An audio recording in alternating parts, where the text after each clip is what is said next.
Shalom, apa kabar semuanya teman-teman di kawasan Nusantara? Jumpa lagi dengan saya Erna Bayu dalam YouTube channel Erna S. Bayu.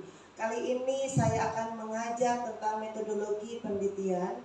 Saya minta tolong Anda like, komen, subscribe, dan share.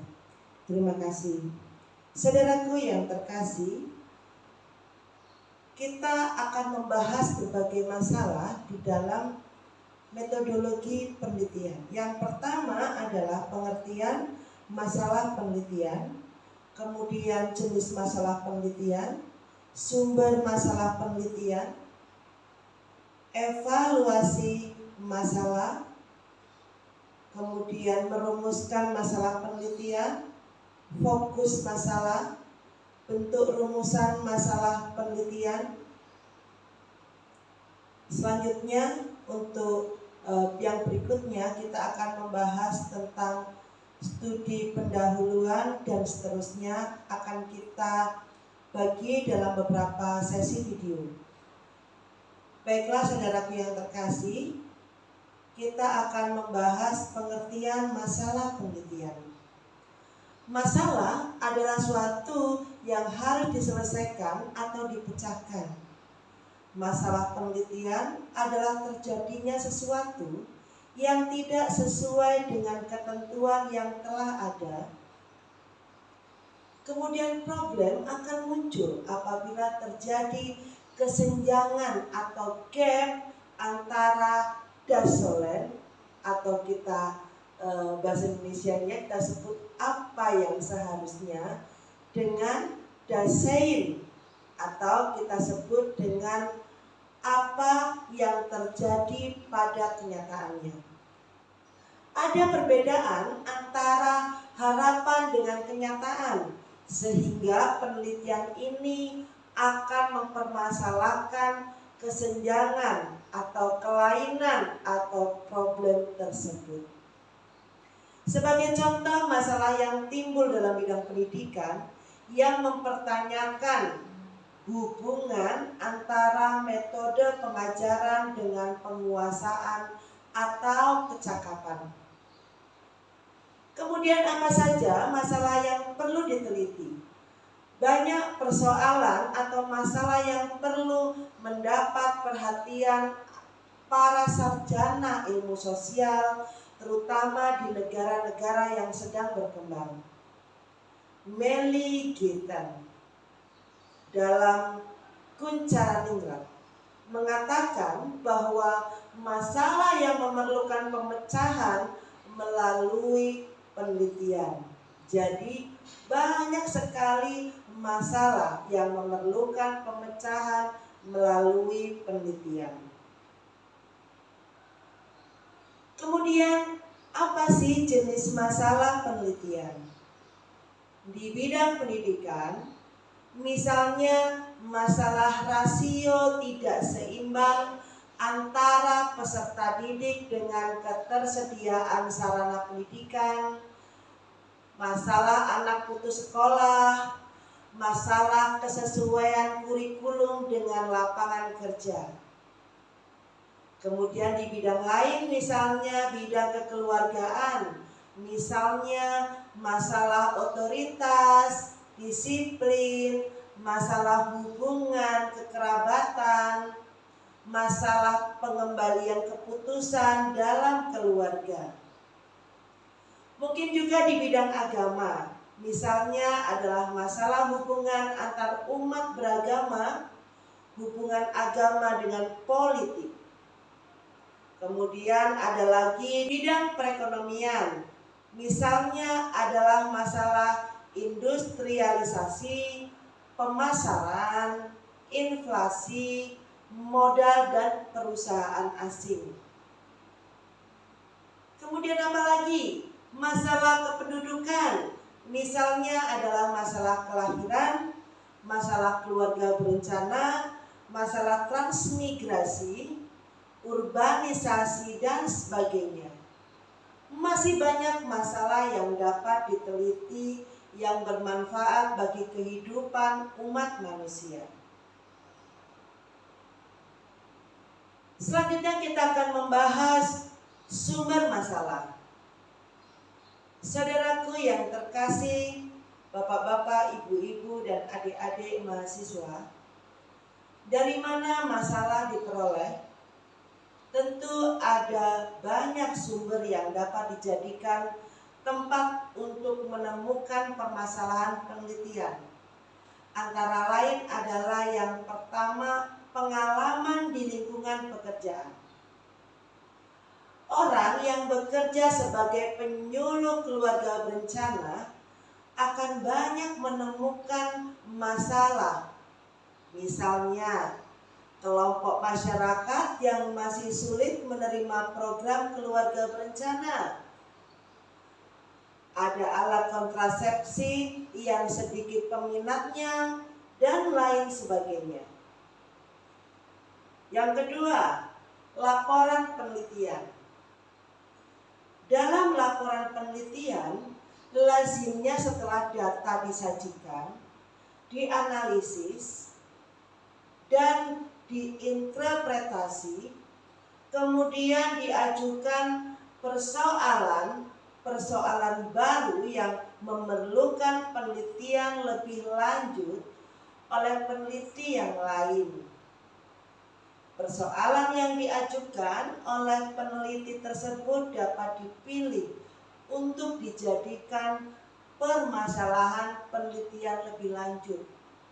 Intinya adalah mengulas atau mengembangkan penelitian yang sudah ada. Berikutnya adalah deduksi dari sebuah teori. Saudaraku yang terkasih, sebuah teori dapat melahirkan masalah baru yang dapat dijadikan masalah penelitian. Bukan teorinya yang dijadikan masalah, akan tetapi masalah baru yang diangkat dari hasil deduksi suatu teori. Berikutnya yang keempat, kebijakan-kebijakan instansi, lembaga, atau organisasi. Ini juga merupakan sumber masalah.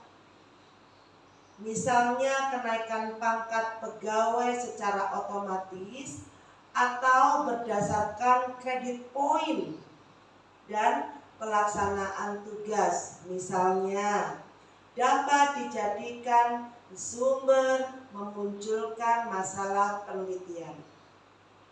Jadi banyak sekali sumber-sumber masalah penelitian, saudara. Selain itu juga ada sumber-sumber permasalahan yang lain yang dapat kita peroleh. Misalnya dari mana? Dari perpustakaan. Perpustakaan sebagai sumber belajar yang menyediakan buku, majalah, laporan, koran, dan sebagainya merupakan sumber untuk menemukan masalah penelitian. Dengan membaca dan menelaah buku, majalah, dan laporan tersebut bisa diperoleh masalah yang menarik dan penting untuk diteliti. Yang berikutnya adalah berdasarkan perasaan atau intuisi peneliti. Menurut perasaan peneliti, ada sesuatu yang perlu diteliti untuk menemukan jawaban yang ada di balik suatu masalah tersebut. Ini salah satu yang seringkali merupakan sumber masalah juga. Jadi kita ngerasa ada sesuatu ya, tapi ini harus diperkuat dengan penelitian agar mendapatkan jawabannya. Nah, berikutnya adalah dengan pengamatan. Pengamatan terhadap suatu fenomena yang terjadi. Misalnya, ada anak yang memiliki kelainan pada saat belajar di dalam kelas. Misalnya apa? Sering melihat keluar ruangan, tetapi hasil belajarnya tinggi. Nah, ini juga patut kita lihat ada apa rupanya yang bisa menyebabkan mungkin hubungan antara daya konsentrasi, intelijensi, dan hasil belajar misalnya. Hubungan antara konsentrasi, daya tangkap, dan hasil belajar. Nah, macam-macam seperti itu. Yang keempat adalah melalui pertemuan ilmiah. Misalnya di dalam pertemuan ilmiah, kita ada suatu hal yang baru dalam satu diskusi, seminar, simposium, dan lain-lain. Nah, ini ada sesuatu yang baru yang bisa kita jadikan permasalahan dan patut diteliti. Misalnya begini, di dalam simposium atau seminar atau diskusi, ada seorang pemegang otoritas yang menyatakan tentang suatu hal, misalnya seperti pejabat pemerintah, gubernur, bupati, camat, lurah, dan sebagainya, yang membuat suatu pernyataan yang menggelitik seorang peneliti untuk melakukan penelitian. Betulkah apa yang dikatakan oleh pejabat atau pemangku keputusan tersebut? Itu bisa diteliti juga. Nah, setelah kita mencari sumber masalah, kemudian apa lagi yang akan kita lakukan? Yang akan kita lakukan adalah mengevaluasi masalah. Masalah yang telah ditentukan kemudian akan kita evaluasi untuk kemudian ditetapkan sebagai suatu masalah yang menjadi fokus penelitian. Hal-hal yang perlu dipertimbangkan dalam mengevaluasi masalah yaitu yang pertama, masalah yang dipilih idealnya merupakan masalah yang dengan pemecahan tersebut akan memberikan sumbangan terhadap pengembangan ilmu pengetahuan baru dalam berbagai bidang, sehingga hasilnya berguna bagi suatu perkembangan ilmu pengetahuan. Jadi masalah yang sebetulnya ada di sekitar kita yang merupakan masalah yang nantinya kalau kita teliti pemecahannya bisa berguna bagi suatu perkembangan ilmu pengetahuan. Itu yang kita harus utamakan sebagai prioritas. Yang kedua, masalah itu hendaknya merupakan persoalan yang akan membawa kepada persoalan-persoalan baru dan berada di suatu tempat yang akan membawanya ke penelitian-penelitian berikutnya. Jadi suatu persoalan yang akan membawa suatu persoalan baru dan akan merangsang untuk penelitian berikutnya. Ini juga merupakan prioritas masalah. Selanjutnya adalah yang ketiga, deduksi dari sebuah teori. Sebuah teori dapat melahirkan masalah baru yang dapat dijadikan masalah penelitian. Bukan teorinya yang dijadikan masalah, akan tetapi masalah baru yang diangkat dari hasil deduksi suatu teori. Yang keempat adalah kebijakan-kebijakan instansi, lembaga atau organisasi.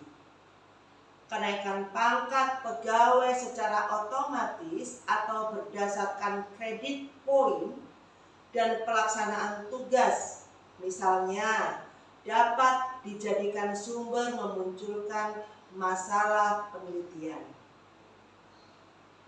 Jadi kebijakan instansi, lembaga, dan organisasi juga diangkat. Ya. Oke. Nah, kita akan kupas menurut S. Nasution bahwa pertimbangan yang harus dikedepankan dalam memilih masalah penelitian adalah yang pertama, masalah yang akan diteliti hendaknya bertalian dengan konsep-konsep yang pokok. Jadi ada keterikatan dengan konsep-konsep yang pokok permasalahan yang dipilih. Yang kedua, masalah penelitian hendaknya mampu mengembangkan atau memperluas cara-cara mengetes suatu teori. Terkadang teori yang sudah ada sebelumnya itu belum tentu sempurna karena dunia ini berkembang dan waktu ini akan membawa suatu perkembangan yang luar biasa dan bisa mengubah suatu teori menjadi hal-hal yang baru atau pecahan-pecahan teori yang baru yang nantinya akan membawa para peneliti mendapatkan teori yang lebih valid, akurat, dan lebih besar lagi dampaknya. Nah, jadi kadang-kadang kita ini mati atau berdiri atau stuck dalam suatu teori lama. Dan saya memang tidak setuju dengan hal-hal seperti itu. Khususnya dalam bidang kesehatan, itu selalu up to date. Sekarang teorinya seperti ini, besok sudah ada perkembangannya yang lebih luas lagi. Bahkan mungkin ada perubahan yang signifikan, tergantung dari faktor-faktor yang mempengaruhi pada situasi dan kondisi tertentu. Nah, berikutnya adalah masalah tersebut memberikan sumbangan kepada pengembangan metodologi penelitian dengan menemukan alat-alat, teknik, atau metode-metode yang baru. Yang keempat, masalah tersebut hendaknya memanfaatkan konsep, teori-teori, atau data dan teknik dari disiplin yang berkaitan. Dan yang kelima, masalah tersebut hendaknya dituangkan dalam desain yang cermat dan diuraikan dengan teliti mengenai variabel-variabelnya serta menggunakan metode-metode yang paling serasi. Saat ini banyak sekali metode-metode yang digunakan di dalam penelitian yang nanti akan kita kupas dalam video selanjutnya. Nah, saudaraku yang terkasih, dalam memilih masalah penelitian, menurut Suharsini Arikunto, hendaklah memperhatikan beberapa faktor, yaitu penelitian tersebut haruslah sesuai dengan minat peneliti. Kalau Anda tidak minat untuk meneliti permasalahan itu, bakalan lama selesainya, karena passion kita tidak di situ. Kita nggak selesai-selesai karena minat kita nggak di sana, effortnya nggak ada.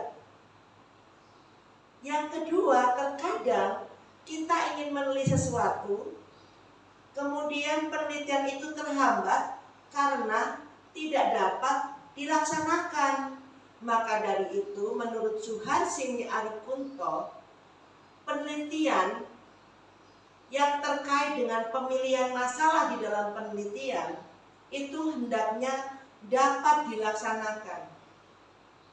Saya mempunyai teman yang penelitiannya itu sulit dilaksanakan dan berbiaya besar. Memang hasilnya luar biasa, wow menurut saya. Tapi dia harus selesaikan suatu pendidikan yang tingkatnya tertinggi ya. Itu dalam tempo waktu yang paling lama. Ya, memang melahirkan suatu teori baru.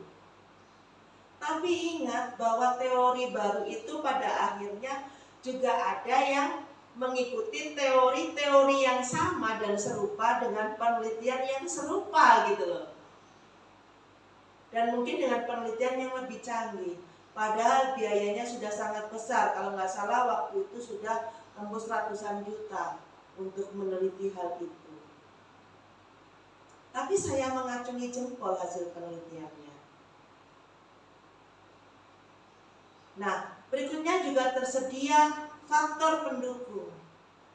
Kalau faktor pendukungnya tidak ada untuk meneliti, maka itu akan menyulitkan diri kita sendiri. Misalkan kita mau meneliti sel tubuh, kerusakan sel tubuh kalau dikaitkan dengan beberapa larutan cairan minuman ya, larutan minuman, baik itu yang bergizi, yang tidak bergizi, yang karsinogen gitu ya, berbagai larutan yang disiramkan atau dilapiskan di atasnya sel yang akan kita teliti. Kemudian alat untuk menelitinya nggak ada dan kita harus berangkat ke luar negeri. Artinya di sini faktor pendukungnya nggak ada. Nah kalau faktor pendukungnya nggak ada, tentu akan menyulitkan kita. Apalagi kalau penelitian ini manfaatnya adalah untuk supaya kita lulus sekolah, kita lulus ujian skripsi, tesis, disertasi, nah kan seperti itu. Atau pendukung nggak ada, ya sebaiknya nggak usah dipilih. Berikutnya adalah memperoleh izin. Kita mau melakukan penelitian tapi nggak ada izin. Nggak ada izin karena apa? Misalkan kita ingin melihat kadar hemoglobin baby baru lahir.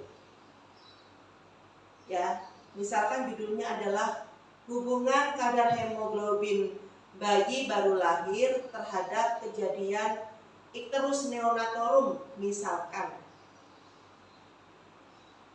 Semua bayi harus diambil darahnya setelah dia lahir. Tidak semua orang mengizinkan anaknya disuntik atau diambil darahnya pasca dia lahir. Dan mungkin banyak yang tidak mengizinkan, khususnya kalau misalkan lahirnya di rumah sakit kecil ya, atau di bidan. Nah, ini kan kita tidak mendapatkan izin karena itu adalah eksperimen. Jangan dilakukan. Kecuali Anda meneliti di tempat memang yang setiap bayi lahir itu diambil darahnya. Nah, Anda bisa ambil hasilnya dari situ. Jadi misalnya diambil dari dokumen bayi tersebut. Kita mengambil data sekunder, bukan data primer. Jadi kita tidak perlu mengambil langsung, biarlah petugas laboratorium yang mengambil, kita hanya mengambil datanya saja. Itu boleh. Nah, itu yang diperbolehkan oleh Ibu Suharsini Aripunto. Berikutnya adalah hasil penelitian. Hasil penelitian yang lalu itu ada, bisa menjadi faktor pendukung. Jadi hasil penelitiannya itu harus bermanfaat untuk kedepannya. Jangan sampai setelah kita susah-susah meneliti, kemudian butuh waktu yang lama, butuh uang yang banyak, tahu-tahu hasil penelitiannya tidak bermanfaat sama sekali. Misalnya contoh, meneliti hasil kenaikan hemoglobin karena mengkonsumsi buah bit. Oh, ada kenaikan yang signifikan, ya, artinya ini bermanfaat ya untuk ibu-ibu penderita anemi, pada ibu yang pasca melahirkan ya, atau mungkin ibu hamil, atau mungkin orang-orang yang sedang dalam masa kemoterapi, itu kan HB-nya turun. Nah, berarti mengkonsumsi jus buah bit itu bermanfaat. Misalnya kita melakukan suatu penelitian yang katanya tapi sebetulnya manfaatnya nggak ada, sebaiknya tidak usah. Makanya ibu-ibu, adik-adik harus mencari literatur dulu. Jangan hanya berdasarkan katanya orang, tetapi literaturnya tidak mendukung, teorinya tidak mendukung, sebaiknya tidak dipakai untuk penelitian. Sekarang saya akan mengupas satu persatu. Dari poin pertama, penelitian harus sesuai minat peneliti. Semangat meneliti akan semakin tinggi apabila peneliti menaruh minat yang besar terhadap permasalahan yang dipilih untuk diteliti. Oleh karena itu, pemilihan masalah harus mengedepankan aspek minat, karena minat tersebut sangat mempengaruhi efektivitas penelitian. Tentu peneliti yang kurang berminat atau bahkan tidak berminat akan tetapi harus melakukan penelitian, maka dimungkinkan penelitiannya kurang atau bahkan tidak efektif dan dalam pelaksanaannya akan mengalami berbagai hambatan, bahkan tidak selesai.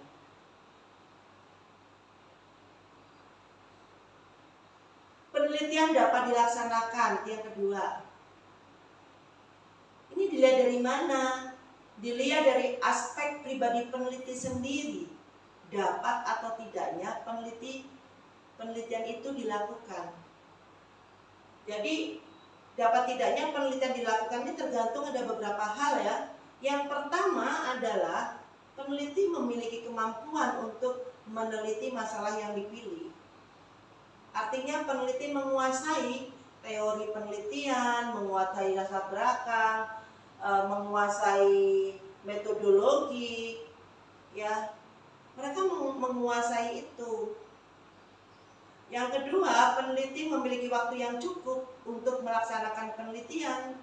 Sebab apabila waktu yang dimiliki peneliti terbatas, maka dimungkinkan penelitian dilaksanakan dalam waktu yang singkat, yang mengakibatkan penelitian asal-asalan dan kualitasnya jadi rendah. Yang ketiga, peneliti mempunyai kekuatan fisik yang cukup untuk merencanakan, menyusun alat pengumpul data, mengumpulkan data lapangan, menganalisis data dan menyusun laporan penelitian. Yang penting ini, jadi konsepnya ada 3 tadi.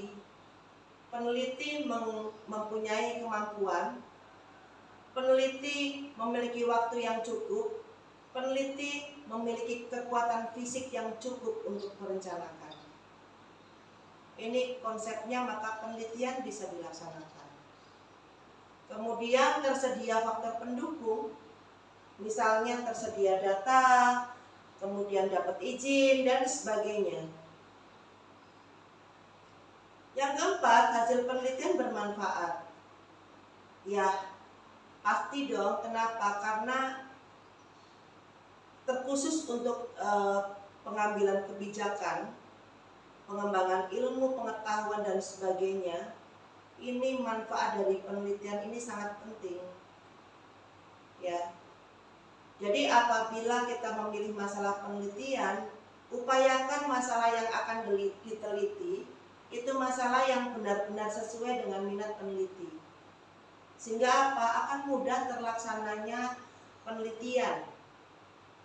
Berikutnya adalah masalah penelitian benar-benar dapat dilaksanakan. Artinya tersedia faktor-faktor yang diperlukan untuk melaksanakan penelitian tersebut. Misalnya data yang memadai dan sebagainya. Ada izin ya. Kemudian penelitian benar-benar bermanfaat. Bukan hanya buat peneliti lulus kuliah, tapi juga menjadi bahan dalam menentukan kebijakan pembangunan masyarakat. Jadi saya setuju sekali apabila penelitian ini bukan hanya dilakukan oleh para mahasiswa, tapi juga bisa dilakukan oleh para ASN, tenaga-tenaga ahli, khususnya di bidang kesehatan. Karena apapun yang Anda temui di lapangan itu bisa dijadikan sebagai bahan penelitian yang kemudian bisa dipakai untuk menentukan kebijakan pembangunan di masyarakat. Kemudian bagaimana cara merumuskan masalah penelitian? Merumuskan masalah merupakan formulasi kalimat yang dapat membentuk pertanyaan yang akan dicari jawabannya melalui kegiatan penelitian. Di sini pentingnya perumusan masalah ini untuk apa? Untuk memperjelas hal-hal apa saja yang menjadi pertanyaan yang memerlukan jawaban.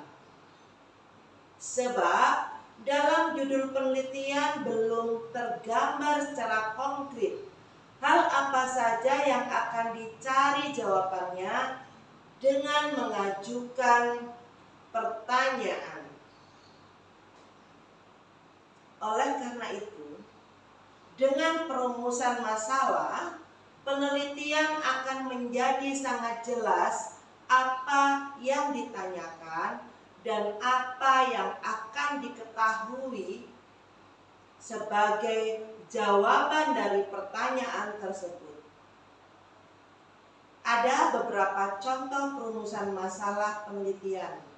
Misalnya penelitian yang memiliki judul Studi komparatif penggunaan metode diskusi dengan metode cerita dalam pembelajaran pendidikan agama Islam di SMP Negeri 20 Surabaya.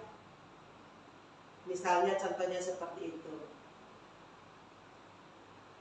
Kemudian ada lagi contoh problematik penelitian. Ya, kalau di dalam contoh judul penelitian tentu ada problematik di dalam penelitiannya kan. Contoh problematik penelitiannya. Pertama, bagaimana prosedur penggunaan metode diskusi dan metode cerita dalam pembelajaran agama Islam di SMP 20 Surabaya. Yang kedua, contohnya lagi. Di kelas berapakah diterapkan kedua metode tersebut? Berikutnya, yang ketiga, apakah ada perbedaan tingkat efektivitas penggunaan kedua metode tersebut? Yang keempat, apakah ada hambatan dalam penggunaan kedua metode tersebut? Ini adalah bagian dari rumusan masalah. Jadi dari satu judul tadi itu melahirkan beberapa rumusan-rumusan masalah yang baru. Misalkan di dalam bab 1 ya, di latar belakang ada rumusan masalah. Judulnya adalah Studi komparatif penggunaan metode diskusi dengan metode cerita dalam pembelajaran pendidikan agama Islam di SMP Negeri 20 Surabaya. Di bawahnya dikasih poin pertama adalah, karena yang namanya rumusan masalah kan harus ada tanda tanya ya, harus ada tanda tanya ya di bagian belakangnya. Berarti bagian depan dari kalimat adalah kalimat tanya. Bagaimana prosedur penggunaan metode diskusi dan metode cerita dalam pembelajaran agama Islam di SMP Negeri 20 Surabaya, diakhiri dengan tanda tanya. Kemudian yang kedua, di kelas berapakah diterapkan kedua metode tersebut? Tanda tanya lagi. Di poin berikutnya lagi yang ketiga, apakah ada perbedaan tingkat efektivitas penggunaan kedua metode tersebut? Tanda tanya lagi. Dan berikutnya yang keempat adalah, apakah ada hambatan dalam penggunaan kedua metode tersebut? Ini salah satu bentuk kita merumuskan masalah penelitian. Jadi yang kita rumuskan mana yang bisa kita ambil? Ataukah empat-empatnya bisa kita ambil? Ataukah salah satu? Ataukah hanya dengan kalimat mengambil dari kalimat yang ada di judul? Bagaimanakah studi komparatif penggunaan metode diskusi dengan metode cerita dalam pembelajaran pendidikan agama Islam di SMP Negeri 20 Surabaya. Nah, jadi diambilkan dari judulnya. Ini yang paling mudah untuk rumusan masalah selevel skripsi.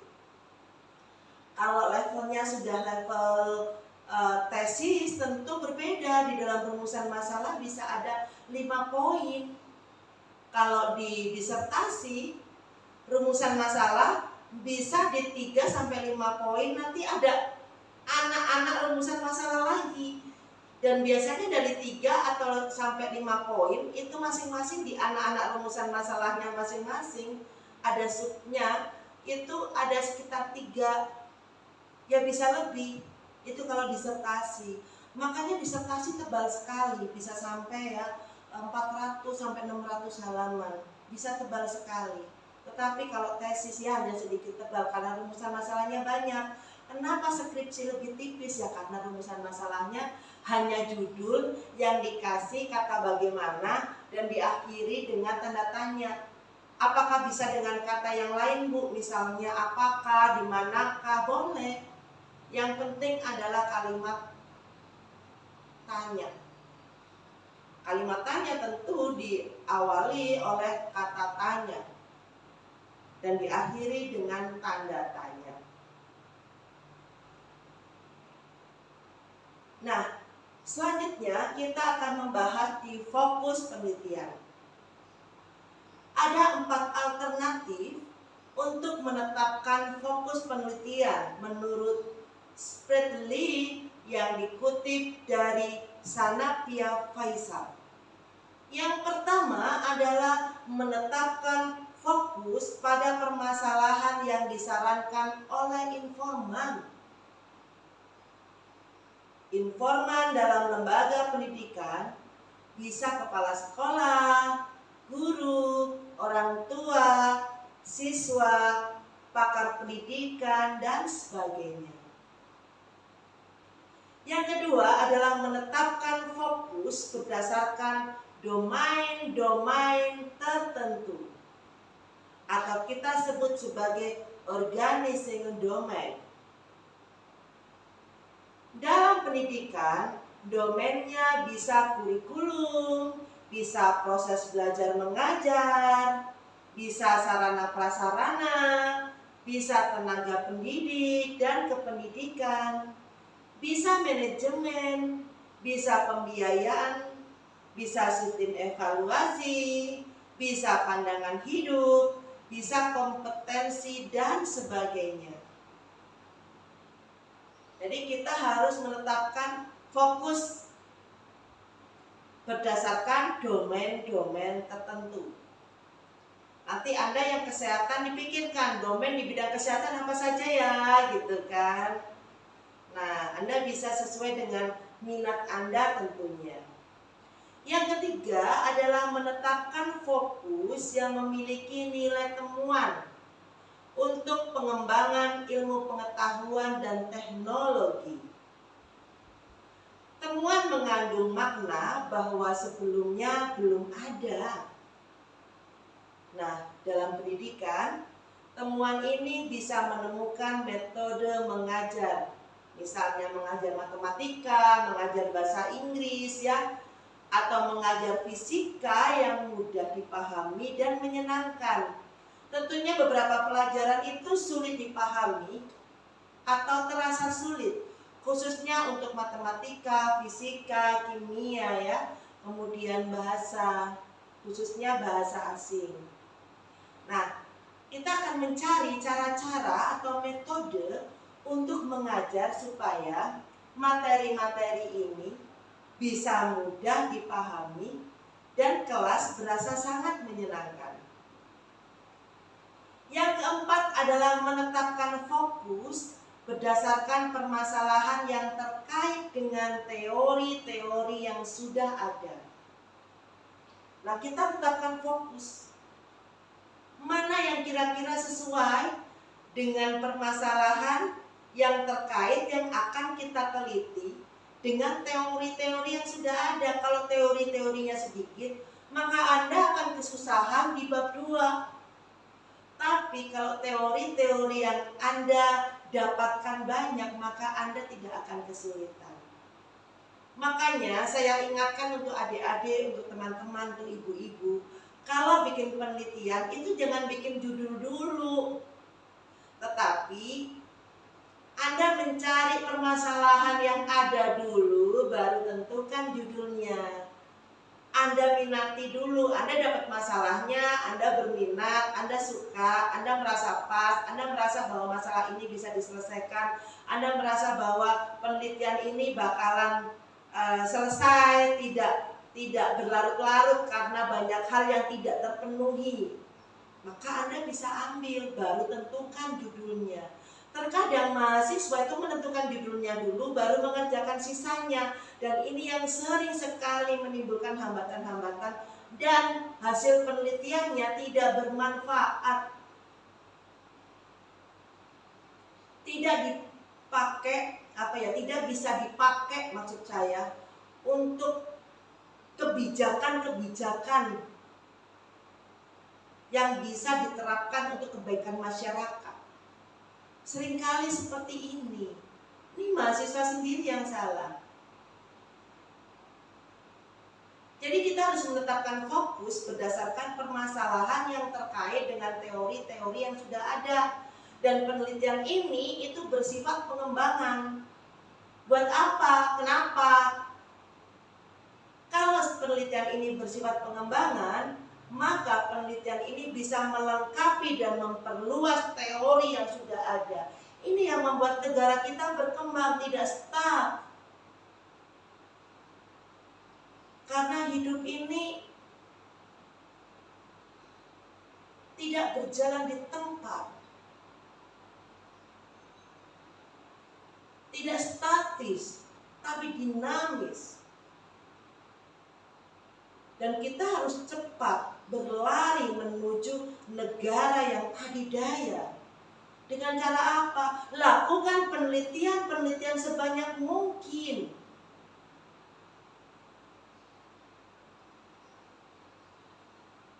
Jangan takut dengan penelitian.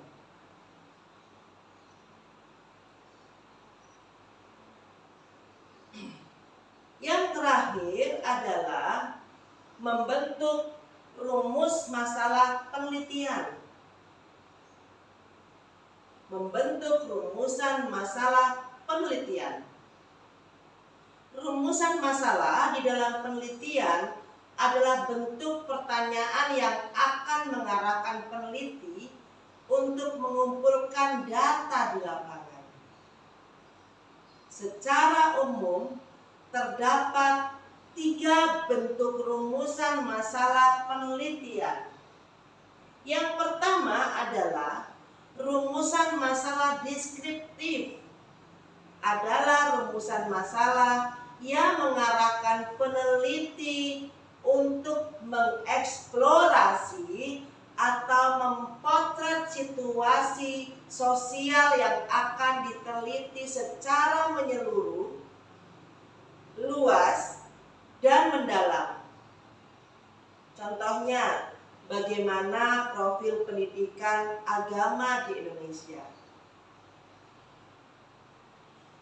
Yang kedua,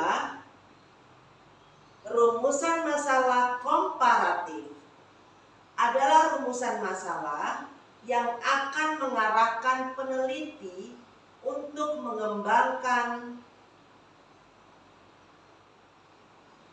atau membandingkan antara konteks sosial atau domain suatu dibandingkan dengan domain yang lainnya. Jadi misalnya, adakah perbedaan prestasi belajar pendidikan agama di SMP 20 Surabaya antara siswa yang berasal dari SD negeri dengan siswa yang berasal dari madrasah ibtidaiyah negeri. Misalnya salah satu contohnya seperti itu. Jadi saya ulang lagi bahwa rumusan masalah komparatif adalah rumusan masalah yang akan mengarahkan peneliti untuk membandingkan antara konteks sosial atau domain satu dibandingkan dengan domain yang lain, yaitu contohnya tadi. Berikutnya adalah rumusan masalah asosiatif atau hubungan antara rumusan masalah yang akan memandu peneliti untuk mengkonstruksikan hubungan antara situasi sosial atau domain satu dengan yang lain. Nah, yang rumusan masalah model seperti ini nih, yang dibagi dalam 3 macam. Yang pertama adalah hubungan simetris, adalah hubungan suatu gejala yang munculnya bersamaan, sehingga bukan merupakan hubungan sebab akibat atau interaktif. Misalnya nih, ada contoh. Adakah hubungan antara kupu-kupu yang datang ke rumah dengan kedatangan tamu? Ini yang sering kali tuh, oh ada kupu-kupu, sebentar lagi kita ada tamu nih, bersih-bersih rumah, siapkan ini itu kan gitu. Jadi ini sebetulnya bukan hubungan sebab akibat sih, tapi seringkali menjadi bahan pertanyaan buat kita. Apakah adakah hubungan antara kejatuhan cicak dengan musibah? Ini juga salah satu yang patut kita pikirkan, tetapi ini sebetulnya bukan hal yang bisa kita teliti sih gitu. Tapi kalau mau meneliti ya silahkan gitu kan. Kemudian adakah hubungan antara menabrak kucing dengan kemungkinan mendapatkan kecelakaan? Atau adakah hubungan antara puasa Sunnah dan Kemis dengan hasil belajar anak? Nah, ataukah adakah hubungan antara doa pagi dengan hasil belajar anak gitu ya. Kadang-kadang ibu kan kayak saya gitu, waktu anak-anak sekolah saya doa. Waktu anak-anak ujian, saya doanya nggak cuma saat mereka ujian loh. Jadi malam jam 12 malam gitu saya doa gitu supaya mereka lancar. Pagi-pagi yang menurut saya mereka lagi ujian ya, menurut asumsi saya mereka lagi ujian, saya doa saat itu. Apakah ada hubungan di sini? Ya mungkin ada gitu loh, tapi bagaimana cara membuktikannya bahwa itu ada hubungan? Nah, itulah PR Anda. Makanya di sini kita sebut sebagai hubungan simetris ya. Jadi hubungan suatu gejala yang munculnya bersamaan, yang sebetulnya bukan merupakan hubungan sebab akibat atau hubungan interaktif. Yang kedua adalah hubungan kausal. Hubungan kausal adalah hubungan yang bersifat sebab dan akibat. Hubungan ini merupakan salah satu asumsi ilmu dalam metode kuantitatif. Nah, segala sesuatu itu ada karena ada sebab. Oleh karena itu, dalam paradigma penelitian selalu ada variabel independen sebagai penyebab dan variabel dependen sebagai akibat. Contohnya, adakah pengaruh insentif terhadap kinerja guru? Adakah pengaruh kepemimpinan kepala sekolah dengan kedisiplinan guru? Nah, ini ada hubungan sebab akibat. Ini bisa diteliti juga. Kenapa tidak gitu loh. Mungkin semakin besar insentifnya, semakin rajin gurunya. Atau semakin keren atau semakin killer kepala sekolah, maka gurunya semakin disiplin. Ini salah satu contoh. Yang ketiga, hubungan resiprokal adalah hubungan yang saling mempengaruhi. Dalam penelitian kualitatif, hubungan yang diamati atau ditemukan adalah hubungan yang bersifat reciprocal atau interaktif. Saya harus hati-hati ngomongnya, takut salah, takut keselip. Soalnya kadang-kadang istilah-istilah seperti ini tuh bikin mulut kita tuh keselip-selip. Ada salah satu contoh penelitiannya. Adakah hubungan antara banyaknya radio di pedesaan dengan jenjang pendidikan masyarakat? Kita asumsikan hubungan ini merupakan hubungan yang interaktif. Karena dengan adanya radio, maka masyarakat lebih terbuka mendapat berbagai informasi. Dan dengan informasi ini, maka aspirasi untuk memperoleh pendidikan semakin tinggi. Kemudian dengan pendidikan yang tinggi akan memperoleh pekerjaan dengan penghasilan yang memadai sehingga dapat digunakan untuk membeli radio. Nah, hasil akhirnya dapat penghasilan buat beli radio ya. Bagaimana hubungan antara peran orang tua, guru dengan murid dalam pembentukan kepribadian? Nah, ini juga salah satu contoh. Ya, jadi bagaimana hubungan antara peran orang tua, guru dengan murid dalam pembentukan kepribadian, maksudnya kepribadian muridnya. Bapak Ibu yang terkasih, adik-adik yang terkasih, dalam pandangan Friedenberg bahwa istilah teori seperti dipahami secara populer sering dinilai sebagai spekulasi yang tidak selalu berhubungan dengan kenyataan sehari-hari. Orang mengenal istilah itu hanya teori saja, prakteknya lain lagi. Teori adalah suatu kenyataan bahwa dahulu teori yang berhubungan dengan ilmu sosial tidak selalu disokong oleh data empiris.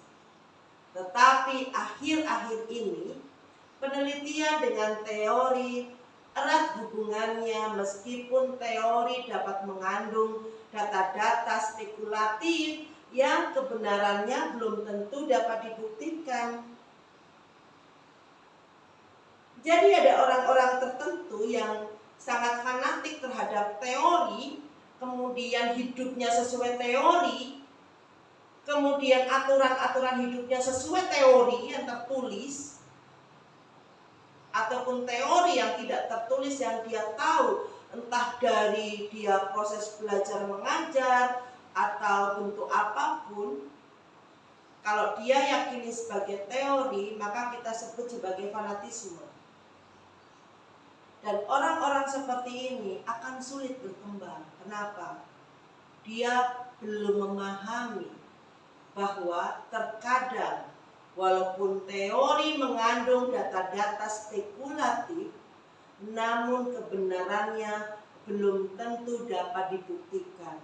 Makanya membutuhkan penelitian-penelitian baru agar muncul teori-teori baru yang bisa digunakan untuk pengembangan suatu ilmu pengetahuan dan teknologi, terkhusus untuk masalah-masalah yang ada di masyarakat. Sekian video dari saya, kita nanti akan lanjutkan sesi berikutnya di video berikutnya.